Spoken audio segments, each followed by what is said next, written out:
வணக்கம் நண்பர்களே. நான் Manikandan. This is Mani's travels with hope. இது மாதிரி தொடர்ந்து பல வீடியோக்கள் வரப்போகுது. அதுக்கு நீங்கள் செய்ய வேண்டியது எல்லாம் நம்ம சேனலை சப்ஸ்கிரைப் பண்ணி ஆதரவு கொடுக்க வேண்டியது மட்டும்தான். இன்றைக்கி இந்த வீடியோவில் ஒரு மகிழ்ச்சியான தகவலை பற்றி பார்க்க போகிறோம். தஞ்சாவூர் மற்றும் பட்டுக்கோட்டை இந்த இரண்டுமே தஞ்சாவூர் மாவட்டத்தில் இருக்கக்கூடிய ஒன்று தான். ஆனால் தஞ்சாவூர்லேருந்து டைரெக்டாக பட்டுக்கோட்டைக்கு போகிறதுக்கான வாய்ப்பு அப்படிங்கிறது இல்லை.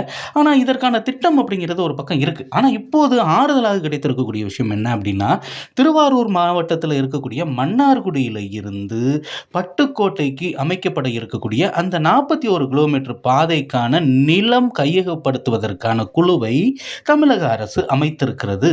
அதாவது தமிழக அரசு ஒப்புதல் வழங்கிருச்சு. கூடிய விரைவில் நிலங்கள் எல்லாம் கையகப்படுத்தப்படும். அதற்கு அப்புறம் விரிவான திட்ட அறிக்கை இன்னும் பல பணிகள் எல்லாம் முடிஞ்ச பிறகு மன்னார்குடியில இருந்து பட்டுக்கோட்டைக்கு நிச்சயமாக ரயில் வரும். இப்போ இருக்கக்கூடிய சூழ்நிலையில தஞ்சாவூர்லேருந்து பட்டுக்கோட்டைக்கு போகணும் அப்படின்னா நம்ம பேருந்து தான் பயன்படுத்தணும். ஆனால் இந்த பாதை அமையும் பட்சத்தில் தஞ்சாவூர்லேருந்து நீடாமங்கலம், அதுக்கு அப்புறம் மன்னார்குடியிலிருந்து பட்டுக்கோட்டை. இப்போ மன்னார்குடியில் இருக்கிறவங்க பட்டுக்கோட்டைக்கு போகணுன்னாலும் அவங்க திருவாரூர் வந்து தான் போக வேண்டிய ஒரு நிலை ட்ரெயினில் இருக்குது. பஸ்ஸு அப்படிங்கிறது இருக்கலாம், அது ஒன்றும் பிரச்சனை இல்லை.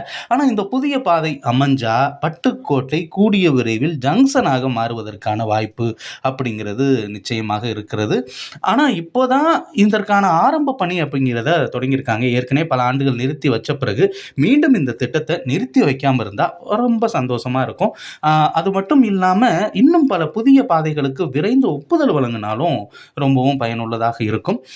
தஞ்சாவூர் மற்றும் திருவாரூர் மாவட்டத்துக்கு ரொம்பவும் பயனுள்ள திட்டமாக இருக்கக்கூடிய இந்த மன்னார்குடி பட்டுக்கோட்டை பாதை கூடிய விரைவில் வரும் அப்படின்னு எதிர்பார்த்து நாமும் காத்திருப்போம். அடுத்த ஒரு வீடியோவில் சந்திக்கிறேன். அது வரைக்கும் நன்றி, வணக்கம்.